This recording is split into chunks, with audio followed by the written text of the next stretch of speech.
వసంతవల్లరికి స్వాగతం. ఈనాటి వసంతవల్లరిలో ప్రముఖ హాస్య కథా రచయిత శ్రీ సత్యవోలు పార్థసారథి గారు రచించిన కథ పొదుపు మదుపు వింటారు.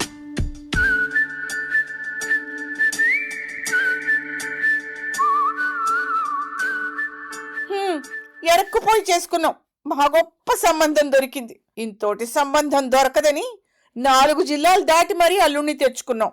పీనాసి కుటుంబం అని. పీనాసి కుటుంబం పూనకం పట్టినట్టు అరుస్తోంది పొద్దున్నే దుర్గ. ఏమైంది నీకు? పొద్దున్నుంచి చెవి కోసిన మేకలా అరుస్తున్నావు? కాఫీ చప్పరిస్తూ అన్నాడు శివరావు. ఇంకా ఏం కావాలి? మా పిన్ని పొద్దున్నే ఫోన్ చేసి మన యోగక్షేమాలు అడిగింది. ఆవిడ యోగక్షేమాలు అడగడానికి నువ్విలా కాకిలా అరవడానికి ఏదైనా సంబంధం ఉందా? ఎందుకు లేదు? ఉంది. ఏమే, మీ ఆయన మీ అత్తారు ఇంకా అలాగే పీనాస్తనంగా ఉన్నారా? ఏమైనా మారారా అని అడిగింది. తల కొట్టేసినట్టయింది. ఏమీ చెప్పలేకే ఇలా అరుచుకుంటున్నాను. అది పీనాసితనం కాదు, పొదుపు, రేపటికి మదుపు అని చెప్పే ఆవిడికి. సింపుల్. ఏంటి చెప్పేది? నా తలకాయ్. పీనాస్తనానికి పొదుపుకి తేడా తెలీదా మాకు? పొదుపు తెలియని వాళ్ళకి అన్నీ పీనాసిగానే కనబడతాయోయ్. మాకు పెళ్లిలోనే బాగా కనపడ్డాయి. మగ పెళ్లివారు మరీ 30 మంది కూడా లేరు అని ఊళ్ళో అందరూ చెవులు కొరుక్కుంటుంటే ఏమిటో అనుకున్నాం అందరం. మీ నాన్నగారు శుభలేఖలు కొట్టించి పంచడంలో బాగా పీనాసి, అదే పొదుపు అని తర్వాత తెలిసింది. ఎక్కడ డబ్బులు ఖర్చవుతాయో అని మరీ అంత పొదుపుగా కొట్టించిన మగ పెళ్లివారిని మిమ్మల్నే చూశాను. అదా, మరీ ఎక్కువ మంది వస్తే మీకే కదోయ్ కష్టము. అందుకే కొంతమందినే పిలిచాము. ఆహా, సంతోషించాం. మీ స్నాతకం రోజు జీడిపప్పు ఉప్మా చేయించి విడిదికి పంపితే గుండిగలు ఖాళీ చేశారు. పోనీలే, నాలాగే జీడిపప్పు అంటే ఇష్టమేమో. అమ్మయ్యా, అత్తారింట్లో కూడా చక్కగా తినచ్చు అనుకున్నాను నేను. కాపురానికి వచ్చాక తెలిసింది మీరు జీడిపప్పు కాదు కదా, పల్లి గింజలు కూడా ఉప్మాలో వెయ్యరు అని, కొనుక్కుని తినరు అని. అంటే అవి తింటే కొవ్వు పెరుగుతుందని మా ఇంట్లో నిషేధం. ఆహా, మరి పెళ్లిలో 4 గుండిగలు ఉప్మాలో తిన్నవేమిటో? ఎప్పుడో పున్నానికి అమావాస్యకి తింటే పర్వాలేదు. పెళ్లి కూతురుకు పట్టు చీర పెట్టడం మీ ఆనవాయితీ కాదు అని బెంగాల్ కాటన్ చీర పెట్టినప్పుడే తెలిసిందిలేండి మీ సంప్రదాయం ఏమిటో. పరువు పోతుందని మా నాన్నే ఇంకో పట్టు చీర కొని మగ పెళ్లివారు పెట్టారు అని చుట్టాలకు చూపెట్టుకున్నారు. కోపంగా ముక్కు చీదింది దుర్గ. ఓ నిజమే, కోడలికి కనుక అత్త పట్టుచీర పెళ్లిలో పెడితే అరిష్టం మా ఇంట్లో. అందుకే కోడలికి కొడుకే కొంటాడు పట్టుచీరలు, అది కూడా పెళ్ళయ్యాకే. అందుకే పెళ్ళయ్యాక నేను కొనిపెట్టలేదు 4 పట్టుచీరలు. కొన్నారు. దుకాణంలోకి వెళ్తూనే 2-3 వేలల్లో మంచి జరీ పట్టుచీరలు చూపెట్టండి అని అడిగారు. అలా అడగగానే ఆ కుర్రాడు చూసిన చూపులు ఇంకా గుర్తున్నాయి నాకు. 10 లక్షల జీతం ప్యాకేజీ మీది, బ్యాంకులో బొచ్చెడుంది. అదేం కక్కుర్తి? కొత్త పెళ్ళానికి మంచి పట్టుచీర కొనలేరు మొదటిసారి కూడాను?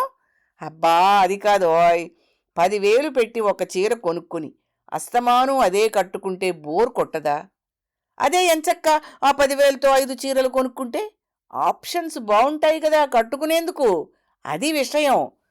మా అత్తగారు పెట్టిన బెంగాల్ కాటన్ చీరలతో బోలెడు ఆప్షన్స్ ఉన్నాయిలేండి. మా నాన్నది చిన్న ఉద్యోగమైనా, ఒకటే సంతానమైన నన్ను మీది మంచి ఉద్యోగమని తల తాకట్టు పెట్టి మరీ మీకిచ్చి ఘనంగా పెళ్లి చేసి అప్పుల పాలయ్యారు. మేము అడిగామా? మీరే ఆడంబరాలు పోయారు. మేము సింపుల్గానే చేయమన్నాం. సరే గాని టిఫిన్ ఏమిటి వేళ? ఆఫీస్ టైం అవుతోంది. అబ్బా, ఎప్పుడు తిండిగోలేనా? ఆపండి, కడుపు మండిపోతోంది నాకిక్కడ.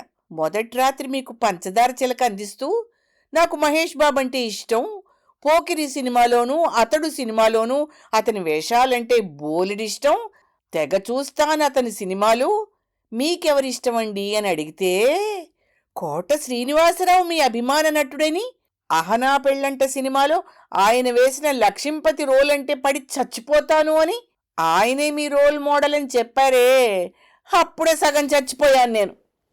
సర్లే, ఎవరి అభిరుచి వారిది అని చప్పరించాడు. గొప్ప అభిరుచే. సత్యనారాయణ వ్రతానికి మా అమ్మ వాళ్ళు వస్తే కొత్త చీరలు ఎక్కడ కొనాల్సి వస్తుందోనని మేం పెళ్లిలో పెట్టిన చీరలే మళ్ళీ మాకే పెట్టేశారు. ఆనవాయితీ లేదు అంటారు. మళ్ళీ మేం పెట్టినవన్నీ వద్దనకుండా, ఆనవాయితీ లేదనకుండా పుచ్చుకున్నారు. బావుందే? మళ్ళీ మొదలెట్టింది.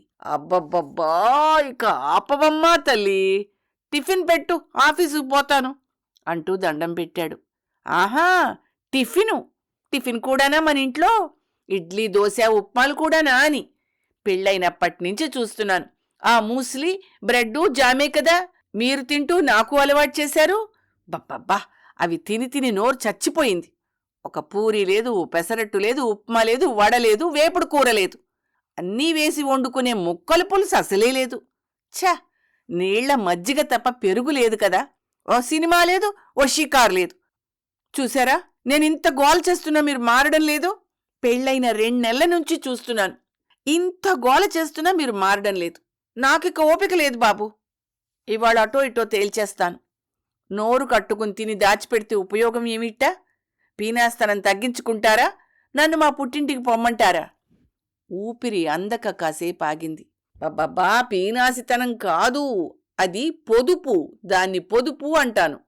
చిన్నప్పట్నుంచి ఇంట్లో పెరిగిన వాతావరణం అది. మా నాన్నగారు చిరుద్యోగి, వెనక పెద్ద ఆస్తులేవీ లేవు. డబ్బుల లభ్యత తక్కువ కనుక పొదుపుగా వాడేవారు. 1కి 2 సార్లు ఆలోచించిగాని రూపాయి బయటికి తీసేవారు కాదు. మా అమ్మదేమో పల్లెటూరు నేపథ్యం, కొంచెం భయస్థురాలు కూడాను.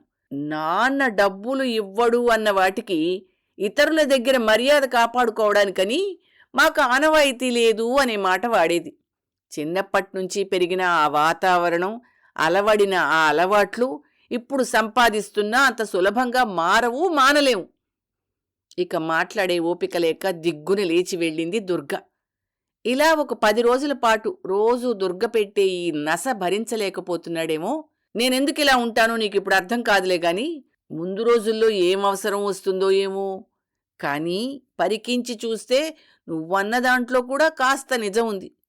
నేను బ్యాచులర్గా ఉన్నప్పటి అలవాట్లే నీ మీద కూడా రుద్దకూడదు కదా. ఒక్కడే కనుక బ్రెడ్డు జామ్తో లాగించేవాణ్ణి. Sorry dear, very sorry. ఓ పని చేద్దాం, డెబిట్ కార్డు నీకిస్తాను, నువ్వే సంసారం నడుపు. అంతేగాని ఇలా నీ పేరు సార్థకం చేసుకునేటట్టు అరవకు.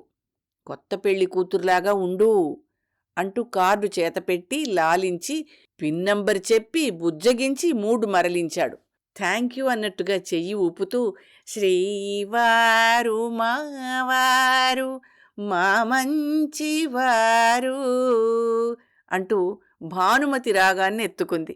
కాని ఒక్క షరతోయ్, ఖర్చు పెట్టే ముందు ఎందుకో నాకు చెప్పాలి. ఇద్దరం చర్చించుకుని ఖర్చు పెడదాం, సరేనా అడిగాడు. మళ్ళీ పెట్టాడో మెలికనుకుని సరే చూద్దాం అన్నట్టు ఆనందంగా తలూపి ప్రేమగా మూస్లీలో 2 అరటిపళ్ళు ఎక్కువ పాలు వేసిచ్చింది మొగుడికి.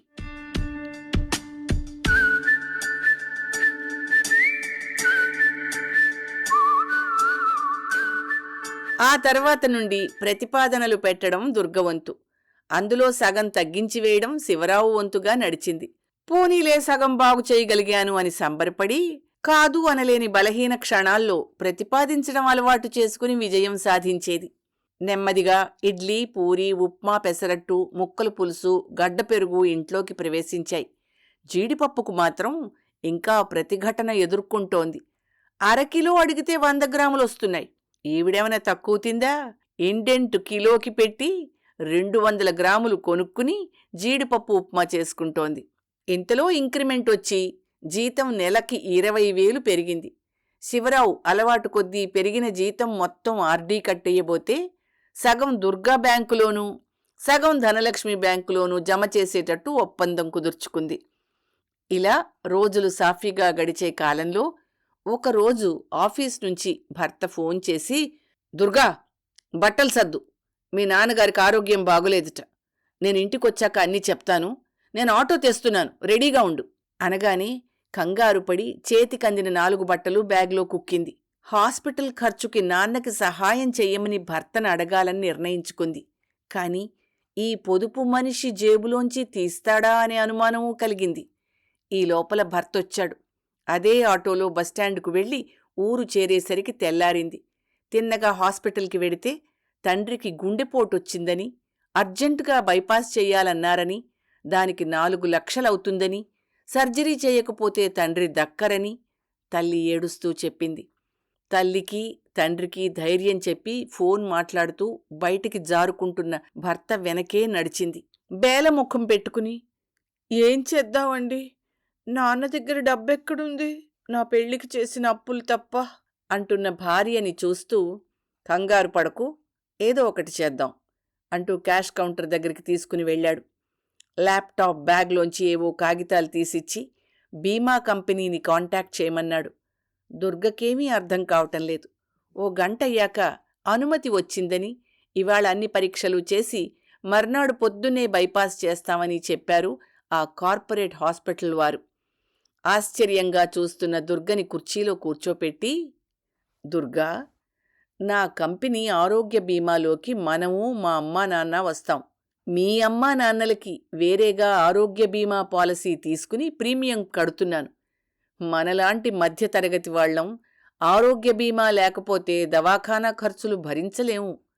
నేను పొదుపు అని మొత్తుకునేది ఇలాంటి అత్యవసరాల కోసమే. ఖర్చు పెట్టే దగ్గర ఖర్చు పెట్టాలి, అనవసరపు ఖర్చులు మానాలి.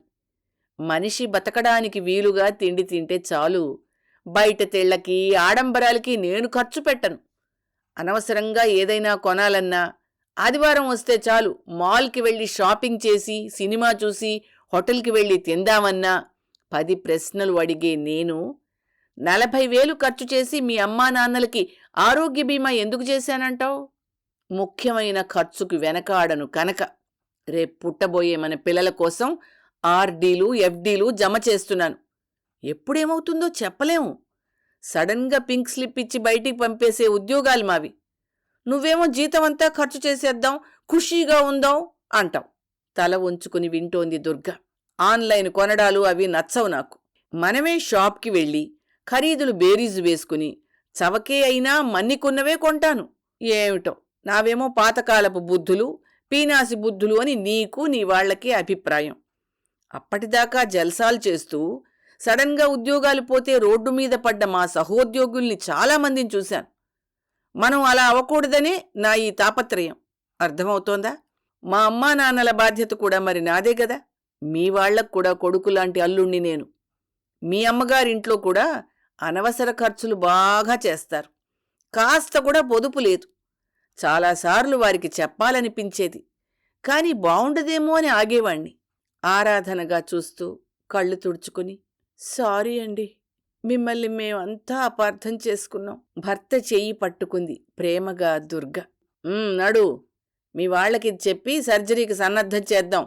మీకు మేమున్నాం, ఏం భయం లేదు అని ధైర్యం చెప్దాం పద అంటూ వార్డులోకి తీసుకుని వెళ్ళాడు.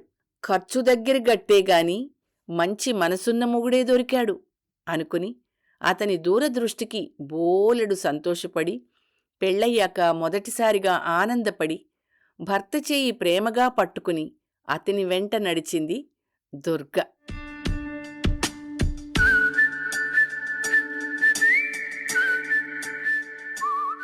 వసంతవల్లరిలో ప్రముఖ హాస్య కథా రచయిత శ్రీ సత్యవోలు పార్థసారథి గారు రచించిన కథ పొదుపు మదుపు విన్నారు. వసంతవల్లరిలో ఇవాల్టి కార్యక్రమం మీకు నచ్చిందని ఆశిస్తున్నాను.